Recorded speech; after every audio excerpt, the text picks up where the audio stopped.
All right, let's get into the next video in the series of some beginner tips. Now, as we get going, the following assumes that you understand the value of having a plan and that you want to learn how to put one together. Without a plan, you'll have no way of monitoring your performance beyond those swings between self-pity and self-congratulation. Without a plan, you'll never be able to break out of the coulda, woulda, shoulda trading session review if you do such reviews at all.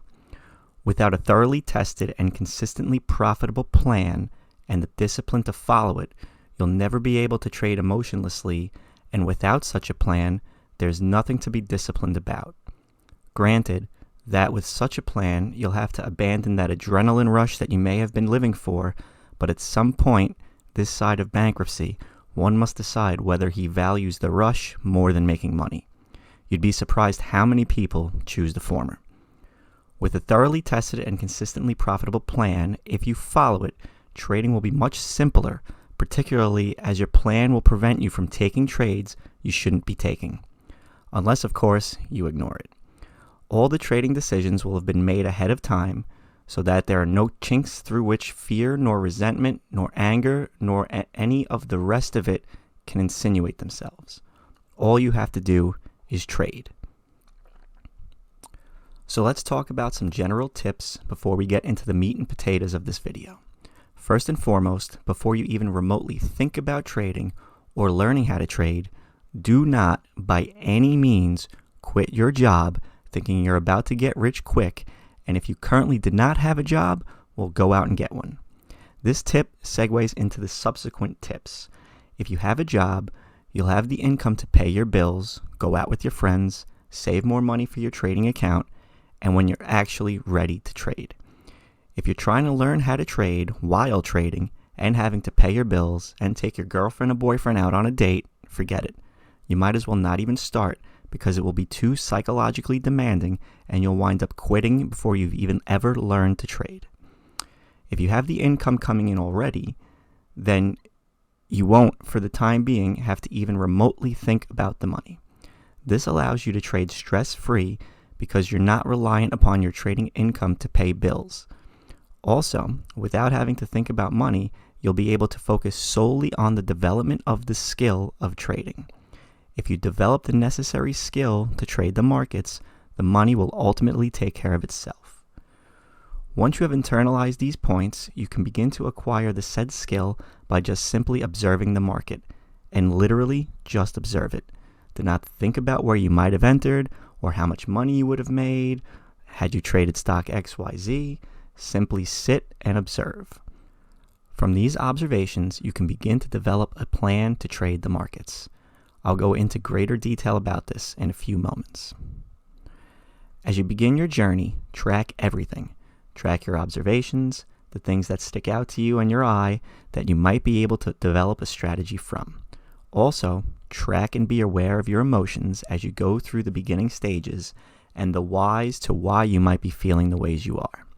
This will help you become more self-aware, which will prove to be a great tool later in your journey. Finally, when you're ready to trade real money and take real risk, start very small, smaller than you even think you should be trading.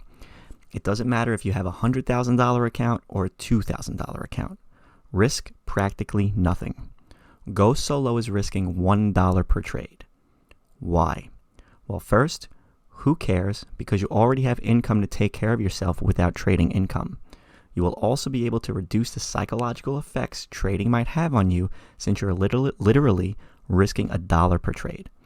Risking little will also help you to focus on the development and the practice of the skills you've acquired through the earlier stages.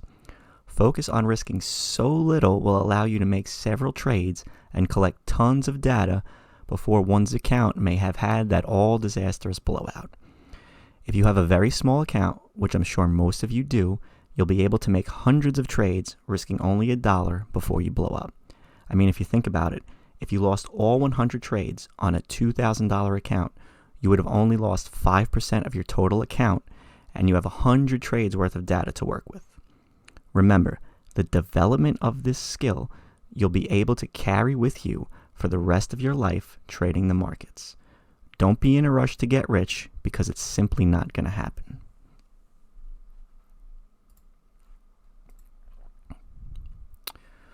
All right. In order to succeed at trading, you must have a plan.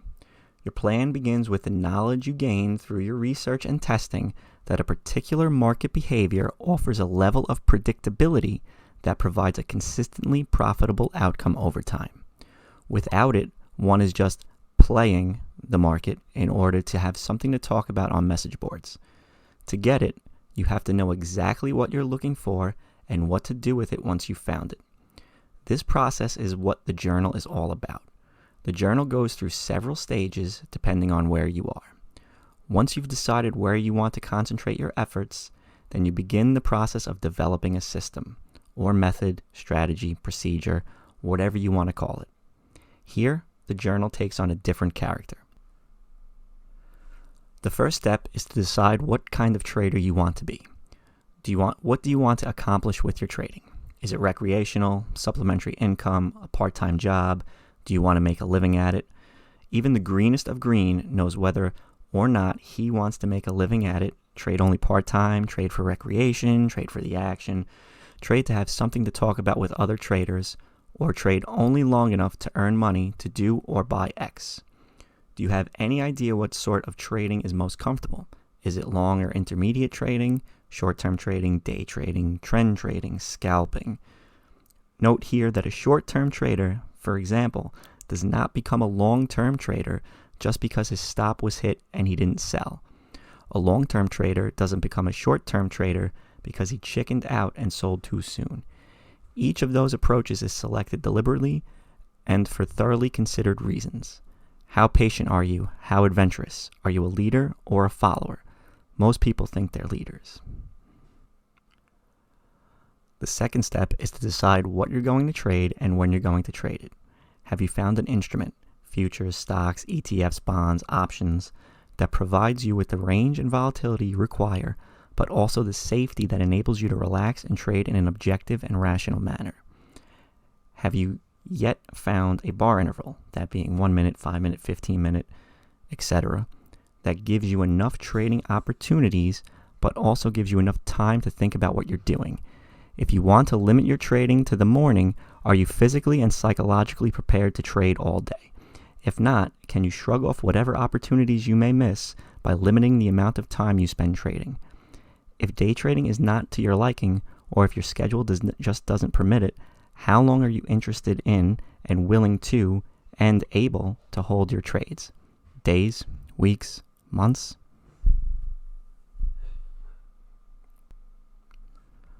The third step is to develop your system. A system consists of a set of rules that you use to select profitable positions and a set of rules that you use to manage the trade once you're in it. Again, whether you call it a system, a method, a strategy, a plan, a scheme, an approach, a procedure, or a modus operandi is not as important as sitting down and doing it. Developing a system begins with deciding just what it is you're looking for. Therefore, begin by studying price movement in real time or at the end of the day through replay if your charting program offers it. And by study, I mean to observe it with intent, not just read about it or listen to somebody talk about it. You have to understand what you're looking at before you know what to look for. Note the conditions under which price rises, falls, drifts. Make every effort to avoid imposing your biases onto what you observe. You may see trading as a war, a competition, a game, or a puzzle. You may think you're out to kill somebody, outwit somebody, or are out only to detect the flow and slip into it, riding the waves as if you were sailing. None of this should be allowed to affect what you observe. Pretend that you are watching a team sport in which you know nothing about the rules and couldn't care less about the players, much less about who wins. But you do want to understand what's going on out of curiosity, if nothing else. Your chief thought is not when you should jump onto the field and start playing. Your chief thought centers around the following questions. Primarily, what the hell are these people doing? So you observe. What are they doing? Where are they doing it? Why are they doing it? Why are they doing it, where they're doing it, and when they're doing it? How are they doing it? What do they want to accomplish? What were they doing before? If one observes the game long enough, he begins to discern the rules and will enter a phase where he pretty much understands what's going on, but still has no interest in which team wins. And if the team or teams are buyers and sellers, develop a set of preliminary hypotheses which explore the profit opportunities presented by these movements. Price began trending here. Price broke out there. Price reversed there. What can I do to take advantage of that? What do I have to look for? Decide what strategy will best take advantage of what you think you found. Are you looking to catch a reversal in the hopes that it will become a trend? Are you looking to trade a series of reversals within the day or week's range? Or do you prefer to wait for a breakout and trade what may become a trend? Or would you rather wait for a retracement in what may be shaping up to be a trend? Limit yourself to only one strategy at the beginning. Carefully define the setup, which is the set of circumstances which you define which triggers an entry that begins the strategy. Preferably do this using old charts. This is called backtesting. All else flows from this. Unless you know what you're looking for, you cannot test it, much less screen for it. If you have not tested it, you have no idea the probability of its success. With no idea of the probability of success, any trades made are essentially just guesses. Therefore, focus on one setup. Determine its characteristics. Find the markers of buying and selling interest, buying and selling pressure, buying and selling exhaustion. Basically, the tells if you're a poker player. Define it so specifically and so thoroughly that you can recognize it without any doubt whatsoever in real time. Decide provisionally where best to enter, what the target ought to be, where the stop should be placed, and so on. Only after the setup is defined and tested can one even begin to think about trading it with real money, much less trading multiple setups. Attempting to shortcut this process merely expands the amount of time it will take to develop the necessary skills. Nothing is gained by painting the house before scraping it, cleaning it, and priming it, since you'll have to do it all over again sooner rather than later. And if the term setup, a term which is tossed around freely, generally without any sort of definition, makes your head hurt, back up a bit to the three basic strategies. We have, from the course, we remember the turns, the breaks, and the pullbacks. Think of the setup as the set of tactics you will employ to implement these strategies. This will propel the setup into the realm of practical, the actionable, and out of the theoretical. You are free to create your own setup or tactical set based on whatever jingles your bells. You may, for example, focus on divergence, or higher swing lows and lower swing highs, or candlestick patterns of some sort, or trendline breaks, or base breakouts. You may trade using a 5-minute bar or a 15-minute bar interval, 1-minute tick chart. Doesn't really matter. What matters is that you keep the three concepts in mind: supply and demand, support and resistance, trending and ranging.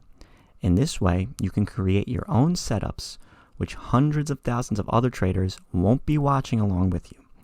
You must understand, however, that what determines the success of the trade is the trader, not the setup or tactical set. If you're looking for something that works, you may as well save yourself a lot of time and stop right here. What will work, or won't, as the case may be, will be you. Forward test what you have so far, again using old charts, preferably replaying them, and if replay is not available to you, then just scroll through them bar by bar. In other words, pre-test the setup. Make whatever modifications are necessary to the setup, as in re-examine and redefine your strategy. Address risk management, trade management, money management in further detail.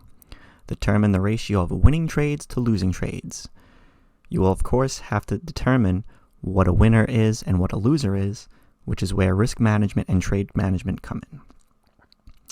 Determine the ratio of profit to loss. Determine the maximum loss. Determine the maximum number of consecutive losers. Note that beginning traders often use win-loss to combine two separate considerations into one, and failing to keep them separate can create problems. One is win-lose, the other is profit. profit loss. Between the two, the lose and the loss have two distinct meanings. Win-lose refers to the ratio of winning trades to losing trades. Profit-loss means, expectedly, the ratio of profit to loss. You'll read that the percentage of winners can be less than the percentage of losers as long as the winners are sufficiently profitable, one's management is superior, etc.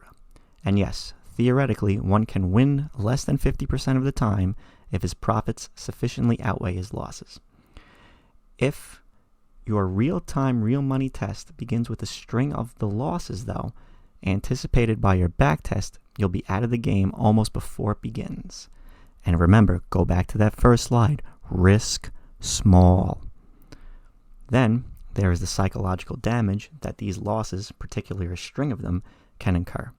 A beginning trader is not in the best position to slew off these losses without any emotional response whatsoever and plow ahead with his embryonic trading plan. Even experienced traders commonly have this problem. And if the beginning trader quickly becomes a struggling trader, a whole nother can of worms pops open. Remember, risk small. Next, you'll paper trade this plan in a simulated environment as a semi-final test until you are satisfied that it performs at least as well as it did during the previous testing phase. This may take several months or more depending on how many trials you perform. If your plan is not consistently profitable, determine whether the problem lies with the plan or with difficulties you may be having in following it. Go back however many steps are necessary to arrive at a potential solution. Trade the plan using real money in real time, spending only what is absolutely necessary on tools and trading the minimum number of shares, contracts, etc. that are allowable. If your plan is not consistently profitable over a series of at least 20 trades per trial, and you followed your plan without exception, again, determine whether the problem lies with the plan or with the difficulties you may be having following it. Go back however many steps are necessary to arrive at a potential solution. Recalculate your win rate and profit-loss ratio on a continuing basis. If your plan is consistently profitable in practice, increase your size to what is a comfortable level, maintaining a continuous loop of reappraisal and reevaluation. When things come unglued, determine the cause, the plan, or you, and back up as far as necessary to regain your footing. As part of your journal, a trading log should be more than just bought here, sold here, made this, lost that, I suck, I'm great, blah, blah, blah, blah, blah. It should contribute to the record of your journey. If done correctly, a log will reveal patterns of what you're doing right and what you're doing wrong, and when and how often and under what circumstances. Patterns of the behaviors of those who are trading your stock, bond, fund, options, whatever. Patterns of the market you're trading, of its cycles, of its stages, of what works at some stages and in some cycles and in not others. It will reveal much regarding your trading. It will also reveal much regarding yourself. Addressing the questions asked in the trading journal and defining and testing the setup are only the preliminaries. Eventually, one starts trading, if only on paper, and that is where the log and journal can make the difference between success and failure. A log is not just a record, it's also a plan. Before the first trade is ever made, even if only on paper, prepare for the day. Note any events that you should be aware of, those being reports, press releases, meetings, speeches, testimony, nuclear explosions, approaching meteors, whatever. Write down the reminders of any elements of the trading plan that you're having trouble with and what you intend to do about them. For example, don't take any trades anywhere but at extremes. Or, another example, be wary of wide range bars. Above all, record your justification for each and every trade. Record your thoughts before, during, and after the trade, written in real time. See what your perception of what looks to you like a potential setup will change substantially after the setup resolves itself. And when you ask later, what the hell was I thinking? Your record of your thoughts, or your self-talk, will tell you. so that the next time, in real time, you'll have a deeper and more rational perspective. This is more than just the reason for the trade. It looked like it was going to go up. It looked like it was going to pop. It's more than the rationalization of, it was time for it to go up. It's more than the mystic prompt, I felt like it was going to go up. It's the justification for it, the explanation that one would provide to one's boss or client if he were trading for someone else. An example, it broke out of the range and triggered the entry according to my plan. If everyone wrote down the reasons behind and justifications for every trade, their learning curves would be accelerated dramatically. And if writing all this down proves to be too much of a distraction from the screen, pick up a digital voice recorder from eBay for a few bucks. At the end of the day, review your decisions, if necessary, by replaying the day, a feature available in some charting programs. Did you make good trading decisions? Did you follow your rules or not? If you followed your rules but made one or more losing trades anyway, do any of your rules need to be re-examined?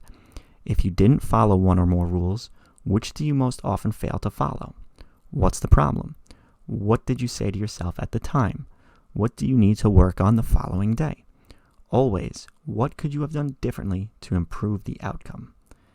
Can it be tested to find out if it's only an occasional anomaly or worth incorporating into the system? And then you write down your detailed plan for the next day. Okay, let's go into some final notes here about trading plans, the journal, and the log.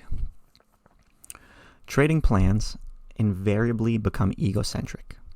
A few traders get past that and move on to a different level, but most of those who begin the process of developing a trading plan do not. Because the process is so egocentric, the chief concerns are, where do I enter, where do I exit, what should my target be, what should my stop be, how much risk can I tolerate, and so on. The character of the market itself is a secondary issue at best. What is paramount is how the market can serve the ego rather than the other way around. The market couldn't care less about the trader's entries and exits and stops. The market couldn't care less about what the trader wants. The market couldn't care less about the trader's personality or psychic needs. The market functions in a certain way. It has a certain structure. If a trader is to be truly successful, i.e. more than just getting by, he must understand these functions and this structure, neither of which have anything whatsoever to do with him. One begins, of course, again, by observing the market, characterizing it, then formulating hypotheses that tentatively explain its movements. One then tests these hypotheses in order to determine whether or not they are true, predictable, and reliable. Only after all of this do the matters of how to take advantage of what one has determined come into the picture, i.e., entries, exits, stops, etc. It's at this point that the process becomes almost entirely egocentric. How much risk can I tolerate? And the market itself becomes largely ignored, except insofar as it serves the trader's wants and needs. But the market couldn't care less about the trader's wants and needs. And this results in a perpetual frustration among those who focus on themselves rather than on the behavior of price, which is the aggregate of the behaviors of everyone who is participating in the market. If, for example, the trader is focused not only on break-even, but on getting to break-even as quickly as possible, he is focusing not on the market, but on himself. One of the more obvious consequences of this, particularly if the trader is stopped out, is that the trader dwells or even obsesses over his failed trade and completely ignores what the market has told him by having come back to or exceeded his entry point, thus preventing him from evaluating the situation and preparing for the next trade, especially if it happens to be in the opposite direction. I suggest, therefore, that those who are serious about developing trading plans focus on the market and on price behavior rather than on themselves, unless they want to spend years trying to reconcile the two forces which are in many ways mutually incompatible. If one enters correctly, for example, issues of stops and break-even and size and targets become irrelevant. If one doesn't enter correctly, then of course he has to exit. But his doing so has nothing to do with his hopes and needs and wants and desires. Rather, it has to do with the fact that he read the market incorrectly. One should, in fact, once he enters a trade, forget about the fact that he entered the trade at all and focus instead just on the market. Only in this way will he become available to profit from what the market has to offer. Nearly all traders, except for beginners, are in a quandary. They're eager to trade, yet are afraid to trade. Now, beginners have not yet learned fear, but they will soon will, unless they put together thoroughly tested and consistently profitable trading plans before they begin trading. Thus, traders seek to exploit the market while simultaneously insulating themselves from any negative consequences of attempting to do so.